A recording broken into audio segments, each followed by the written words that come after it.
when I was growing up, I saw videos of Shioda Gozo Kancho. And I used to ask my uncle what Kancho Sensei was like. And the one thing my uncle said was he was really fast, really fast. Yeah. And first time I went to Japan in 1983, I saw Kancho Sensei. I thought, Jesus Christ, he's fast, right? And then I came back and I started doing stuff. And for me, speed was imperative. So my training and my evolution in Aikido has been with that end in mind. Mustard Sensei is about the core power. Me, it's about fluidity and speed.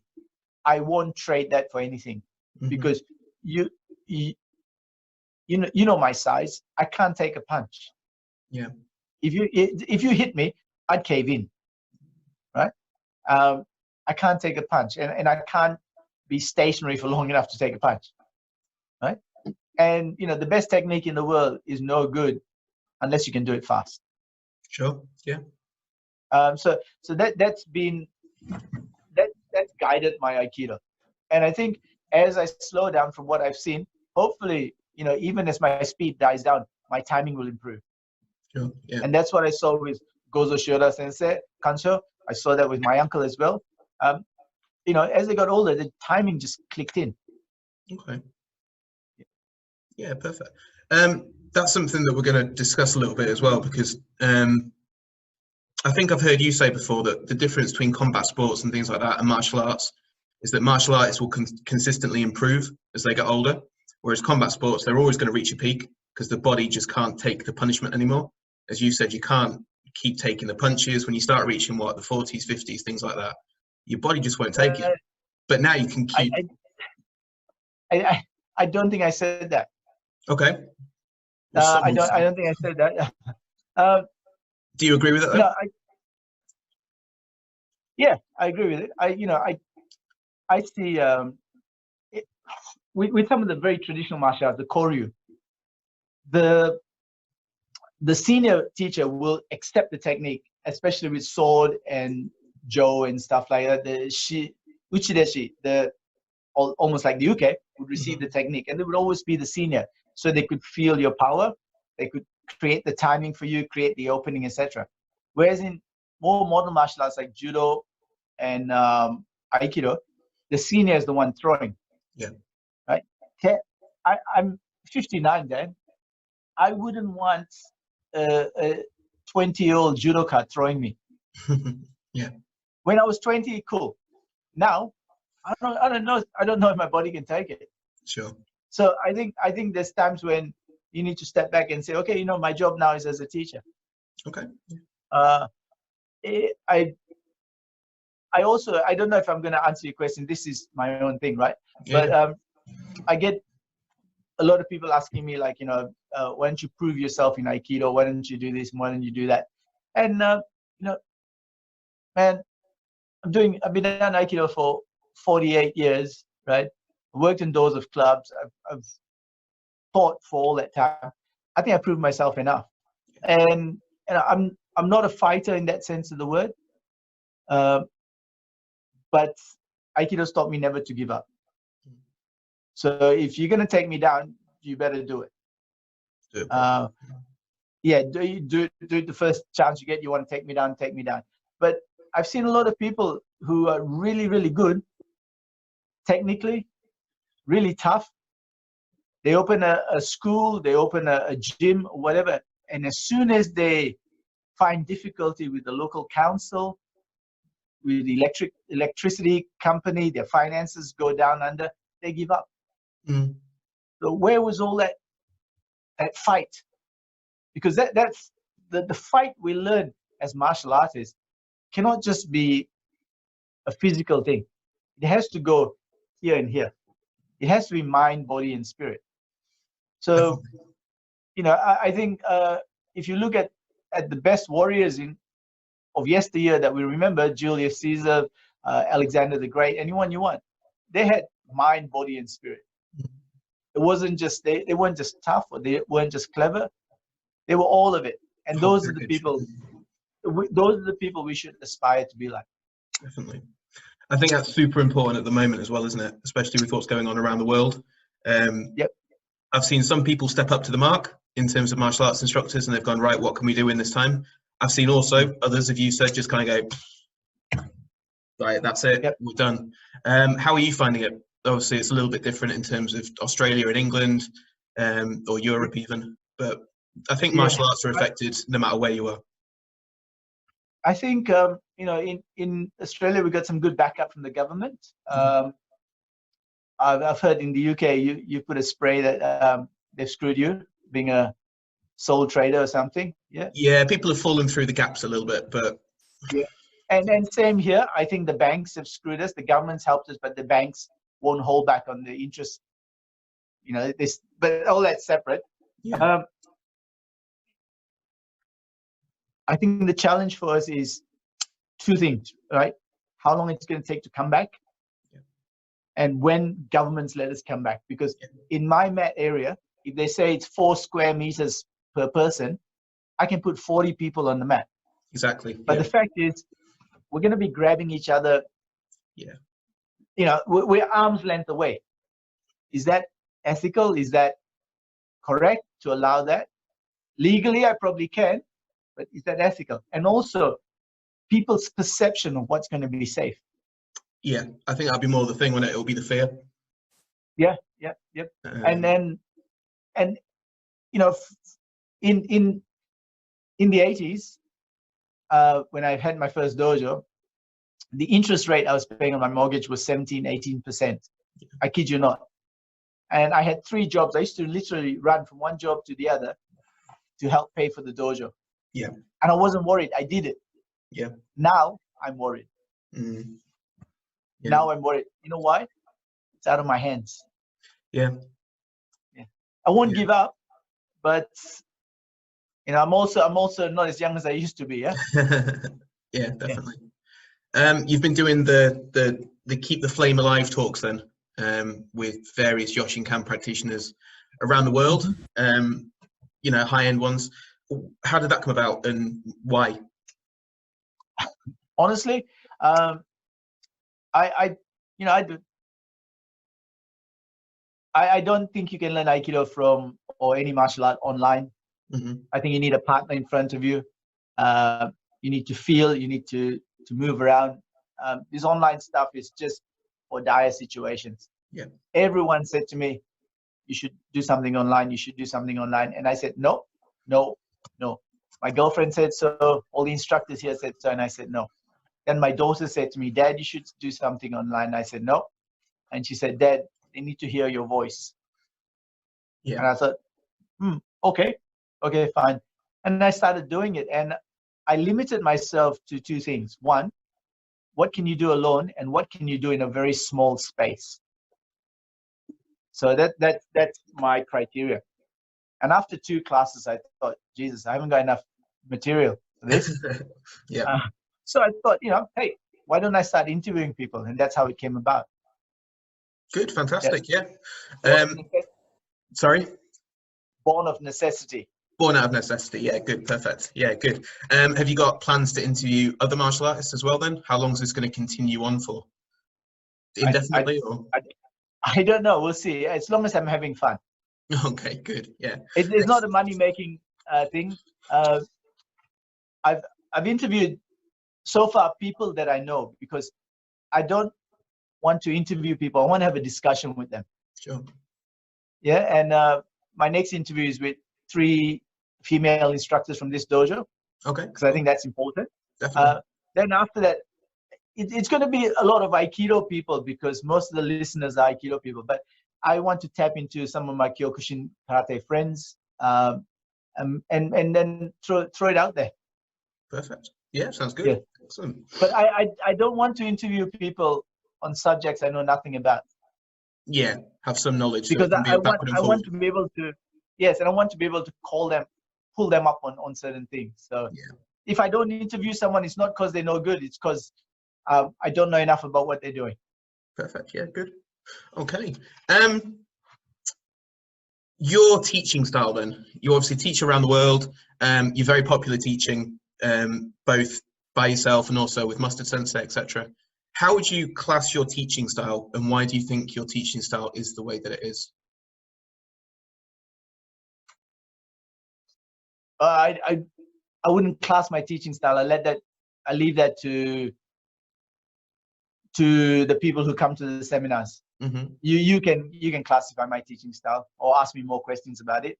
I won't classify myself. I won't put myself in a box. Some people are quite chilled out, relaxed in seminars and things. You're quite not stern, but you're very serious. When it's on the mat, it's on the mat, and it's very, let's do this. It's very precise. It's very, you don't laugh, you don't joke about too much, which is different from when you're off the mat. Is there a reason for that? Is it just when it's on the mat, it's time to go? When it's off the mat, relax? Or I believe what we do is a martial art. Yeah. And you know, I can be very serious, crack a joke, and go back to being serious. Yeah. And it's not just a facial seriousness, it's a mental flick of the switch. Most people cannot do that. Yeah. Most people, once they get into the smile, laugh routine, it's very hard to flick that switch back. Mm-hmm. So what am I teaching them? Just technique, or am I teaching them a way of being? Yeah. So we can have a joke, we can have a laugh when we have a beer, no problem. Yeah. Right. But on the mats, unless you can maintain your composure, you know, I cracked a joke once here in the class, in my class once, and I cracked a joke just to get people to relax and stuff like that. And Sure. Someone came back with a retort. Okay. And after the class, I walked off the mat and I heard one of the senior instructors call everyone together and say, when he makes a joke, it's to help you to relax. Don't mistake it for a conversation. Yeah. Yeah. So there's a purpose for everything. And, you know, my teachers have made jokes with me on the mat, but I've never answered them. Never, ever.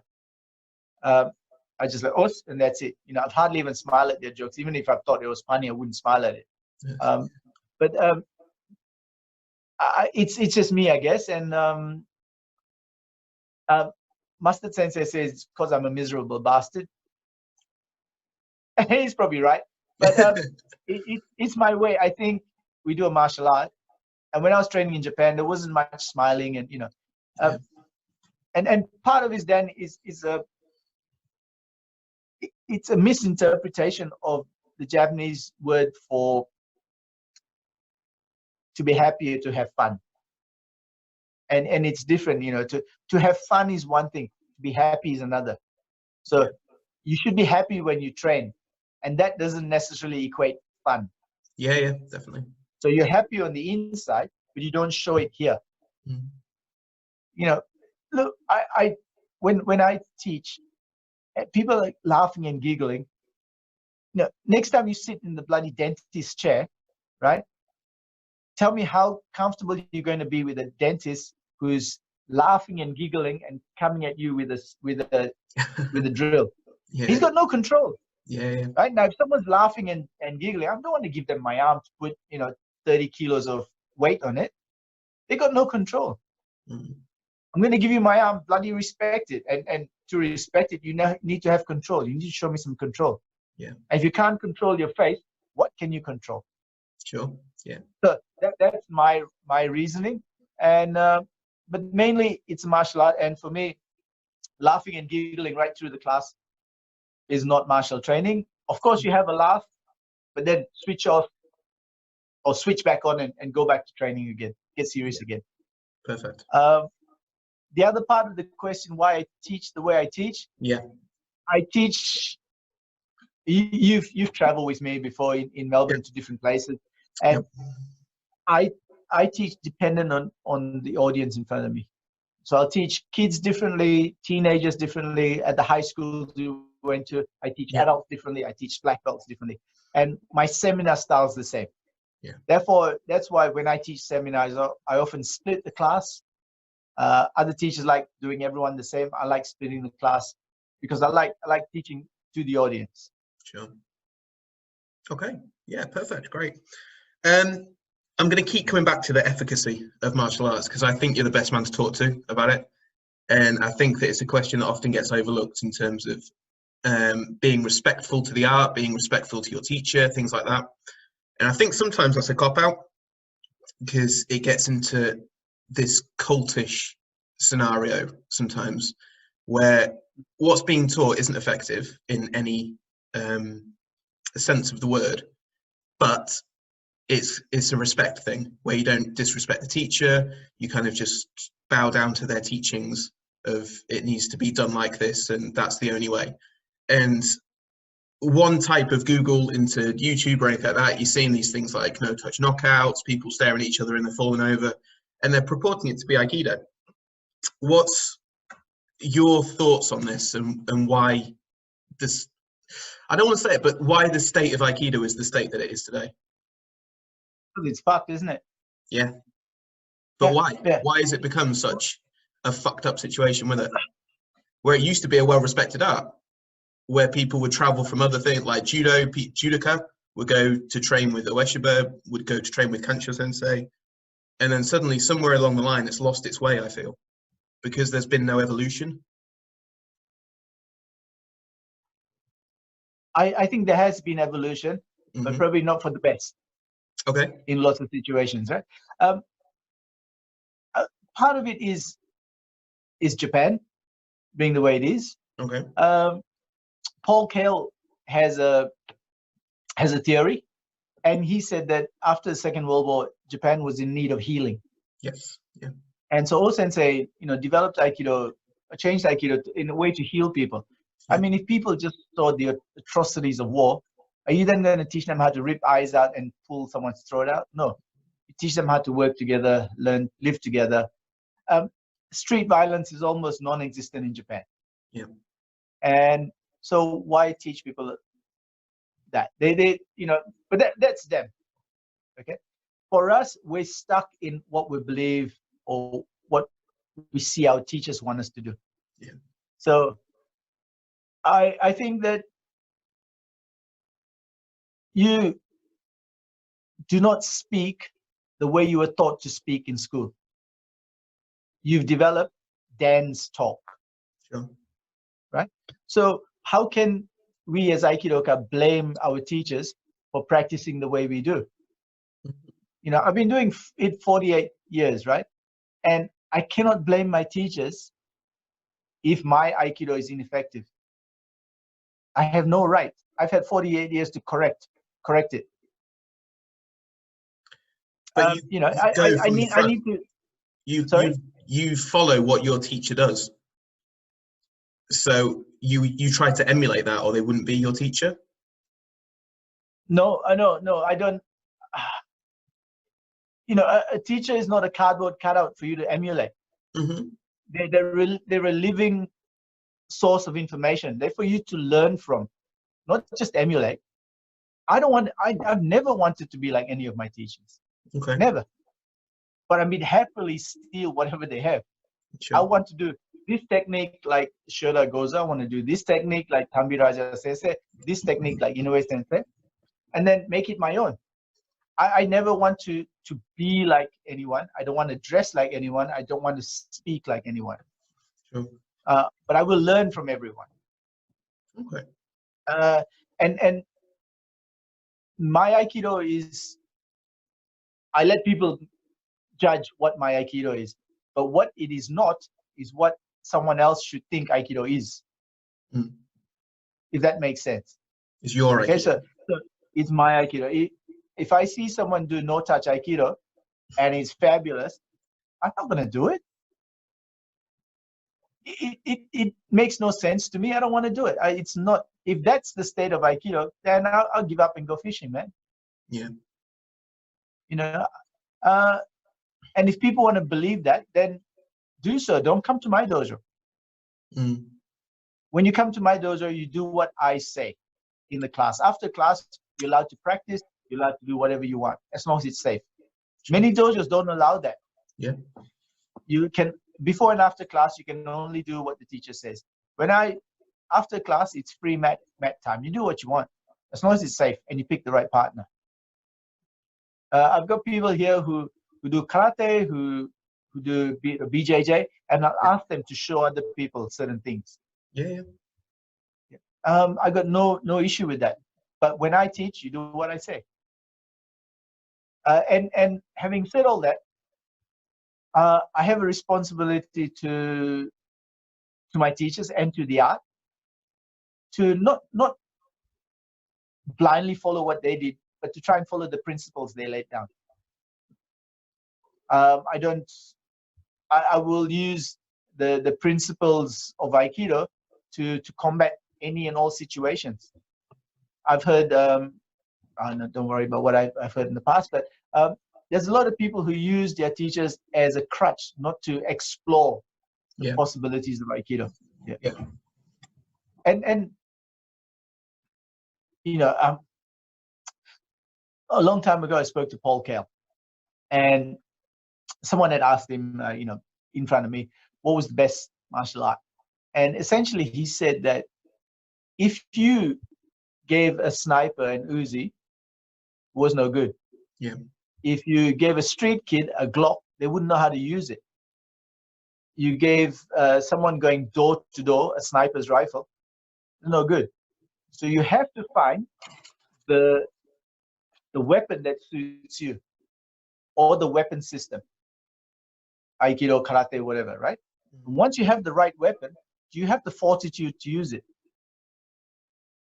Right? You teach a very down-to-earth, very systematic, easy-to-use martial art, or if you call it martial art, or system, whatever you want to call it, okay? Sure. Now, I bet half the people who come to you wouldn't have the fortitude to use it, or the presence of mind to use it when push comes to shove. Mm-hmm. That doesn't make what you're doing bad. That doesn't make them bad either. It's just what it is. Yeah. Yeah. And Aikido sucks because a lot of people cease practicing it as a martial art. This is the issue, yeah. It becomes more of the art, less of the martial. Yeah. Let me use two of Shioda Gozo's quotes here. Right? He said, first, if you do Aikido, remember it is first and foremost a martial art. Yeah. If you forget it is a martial art, you lose all essence of what it's about. You may never use it in a real altercation, but if you forget in practice that it is a martial art, you lose all essence of any and all message it had. Yeah. Second quote, if you do Aikido for 20 years and all you can do is defend yourself, you've wasted 20 years. So it's a balance of the two, huh? Definitely. Yeah, it's definitely a balance. And it's a difficult balance to strike at the moment. And in the current climate, people want efficacy. They want something to work here and now. You've got things that are tried and tested, maybe, in terms of practicality. You've got things like BJJ, perhaps, where you drill the technique and then you roll. So like a spar. You do boxing, you do kickboxing, things like that. You spar, you test it. There's testing in Aikido, but it's not testing. Do you understand what I understand what you mean. But it's still compliant, I suppose, which is people's problem. Let me come back to that point in a second, right? Yeah. You said what most people want is efficacy. Sorry, can you repeat that word for me? Efficacy. Okay. Yeah. I don't think so. I think a lot of people want purpose. Purpose in terms of purpose. Maybe I'm getting older, but why this interview, Dan? Because I think that you're a leading. Well, firstly, I know you, so I can speak to you, and I know what we're talking about. Secondly, I've still got a special place in my heart for Aikido, and when it gets bashed and knocked, why? Because I've trained with some amazing people during my time, and I know how effective it is. And I've used it before in altercations and things like that. And sometimes it's worked, sometimes it hasn't, but I still see the efficacy of it. Okay, now if I was one of those guys who my nose was like this and my ears were like this, and all I could say was, would you be interviewing me? No. So there has to be some purpose in life. There has to be some. the people that I respect and admire are people who mind, body, and spirit have excelled past me. Not just, you know, I heard of someone, an guy from Iceland who just lifted 501 kilogram deadlift. Yeah, Yeah. The mountain. Yeah. That's it. Okay. Would I want to talk to him? I have no interest in talking to him. Sure. You know, but I have an interest talking to some amazing Kyokushin karate people. They got knuckles like that. But when you sit down and talk to them, they're amazing people. Yeah. Yeah. I want to know people who are efficient, who are great people in mind, body, and spirit. That's where I am at the moment. When I was in my 20s and 30s, I just wanted to know how to knock someone out. Yeah, maybe that's the benefit of experience there. Maybe I'm still looking at it through the 30-year-old eyes, or nearly 30-year-old eyes, of just going, right, what's effective, what works? I'm learning a martial art, I want it to work. Done. And so you should, you know, but it's, I think if we look at a martial art, if we look at anything in life here, if I use the Christmas tree analogy, okay? Or no, not this Christmas tree analogy. Look at a budget, right? A household budget, right? You want to pay your bills for today. You want to go do grocery shopping. You want to pay your electricity bills, the water bills, everything. But you also want to save a little bit for that holiday or that extension in the house. Yeah. If you're just going day to day, life's dreary. Mm-hmm.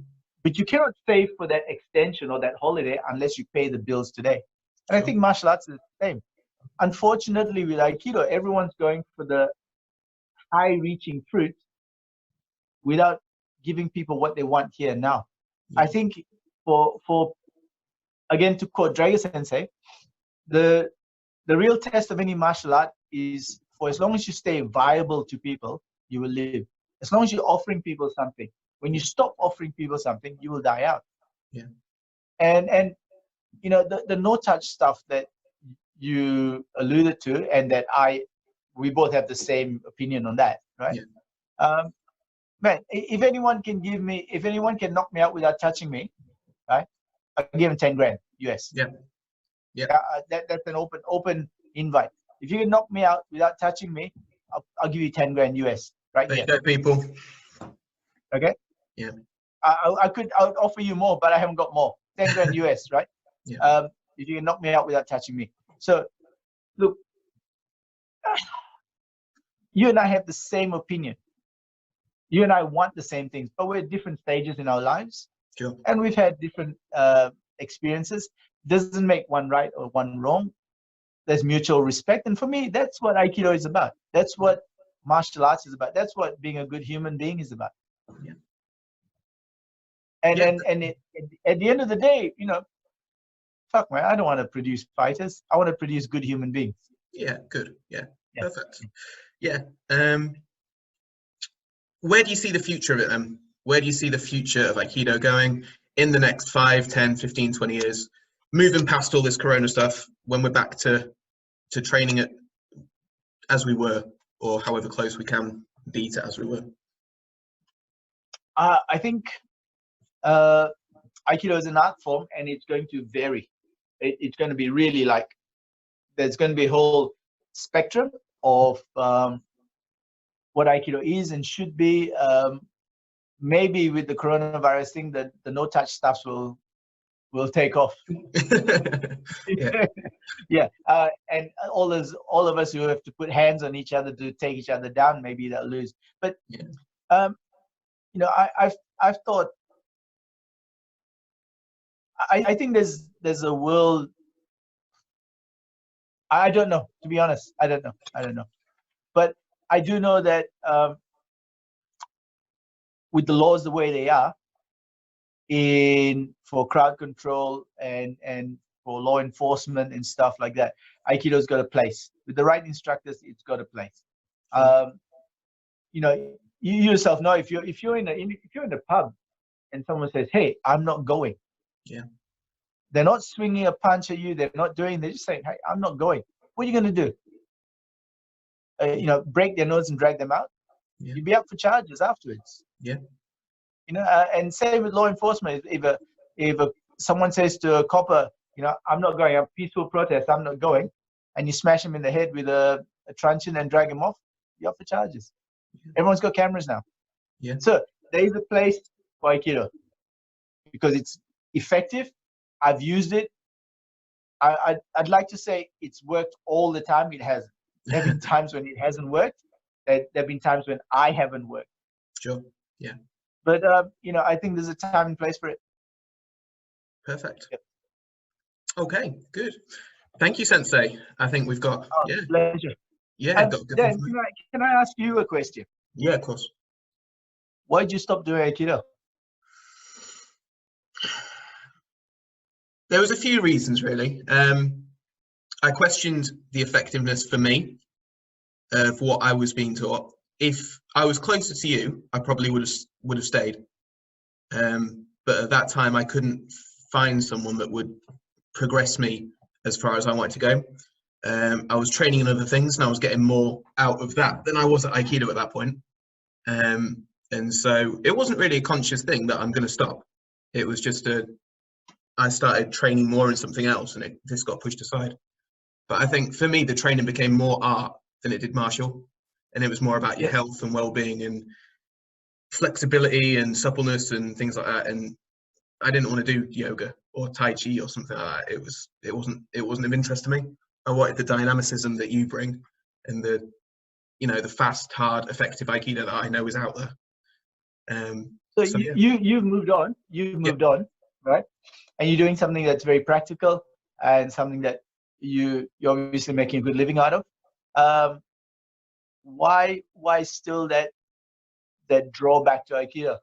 Because I did it for 20 years. So it's the longest art that I've done, and it will always have, I think, a special little place in my heart, and it's something that I would like to come back to. And the longer as time goes on, the more I see myself getting back into it and speaking to people. That sounds like a bad ex-girlfriend. I know, right? Yeah, I just can't stop talking to her. It's bad. Yeah, keep getting drawn back into it.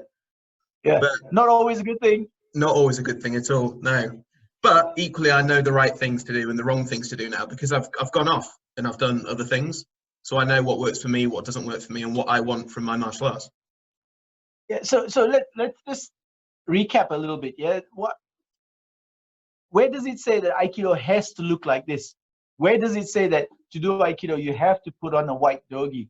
Where does it say you have to stand in kamae or you have to do basic movements? No, it doesn't. It doesn't, does it?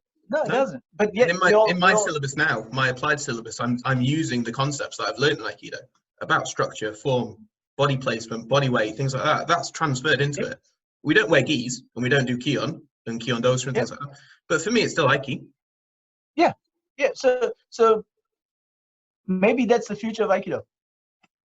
Maybe that's the future of Aikido. Maybe, dinosaurs like me need to go drop the white gi and go fishing. But the thing is that my point is, for as long as there's people like you or me around, it'll live, Yeah. And can I add one last thing? Of course. Someone interviewed a Indigenous Australian painter. He's a brilliant painter, and he was quite different. Okay, he used pastel colors in his painting. It was semi-traditional, and he was questioned, and he said, and they said, how come you don't paint like the indigenous people on the West Coast or on the center or on the East Coast? Why is yours so different? He says, because I go from one master to another and pick up what they do, and I mix it and make it my own. He said, but I can only do that because those masters have still kept those traditions alive. If they didn't, then he said maybe it was my job to keep one of those traditions alive. But because there are people doing it, I can then move around. So, modern, contemporary, old school, whatever, we all have a place. And, it's people like you who I think will bring us together. Hopefully, yeah. I'd like to. I think it's a good thing. I think people should be more open and inclusive. I think the martial arts in general are egotistical, and a lot of them are just idiots and just go, right, my style, that's it. everything else is bullshit. Yeah. If you're an MMA guy, you think MMA is the best. If you're a BJJ guy, you think BJJ is the best. Yep. If you're karate, you think karate is the only way forward. It's like, nah, take everything. Everything has its place. I think to some extent, I mean, we don't always think the same way, right? Even the same person, I think differently. And sometimes I have to think, I have to think, and I have to believe what I do is right and the best. Yeah. But temper that with saying it's right and the best for me. Yeah. And in a certain circumstance, perhaps. Yeah. No. And yeah. I've hit people working in clubs. I've hit people. I've done stuff that I'd rather not say. Yeah. You just do what you need to do at that point in time. Yeah. But the one most important thing about martial arts is that if it's necessary to do something, it is necessary to do it. If it's unnecessary to do it, it's necessary not to do it. Yeah. And in it comes back to reasonable and proportionate force. Yeah. It's also if you've taken someone down and they're out, you don't then kick them in the head. No. Yeah. You've controlled them. That's your discipline. You stop there. Yeah. Doesn't matter what martial art you do. Or is that something that you teach as well? Do you think that's common sense, or is that something that you teach as well? Because I know you do self-defense seminars, things like that, workshops, and certain class structures on self-defense. So do you teach the legal side as well? Because I think it's an important point. I don't teach the legal side, but I teach the moral side. Okay. Yeah. But then it's all well and good. I've been hit before, and I've controlled someone and taken them down. Yeah. I've been spat in the face and I've lost it. Yeah. I've taken them down and I've kicked them in the head. Okay. Yeah. Go figure. Yeah. I don't. Looking back now, I'm thinking you're an idiot. Someone hit you and you control them. Someone spat in your face and you just want to take their head off. Yeah. So you can teach people all you want, but that point in time when you're under pressure, how do you control it? Yeah. And that's where it comes back to the person. Yeah. The art's one thing, the person's another, and things like that you can't teach. It has to be learned. Okay, perfect. Good. Is there anything else you want to say, Sensei? No, thank you for this opportunity, and good luck when all this is over. When all this is over. Yeah, you too. Hopefully it won't be too long. Yeah. Yeah. Okay. Cool. Thank you very much. Okay. Thank you, Sensei. Pleasure. Okay.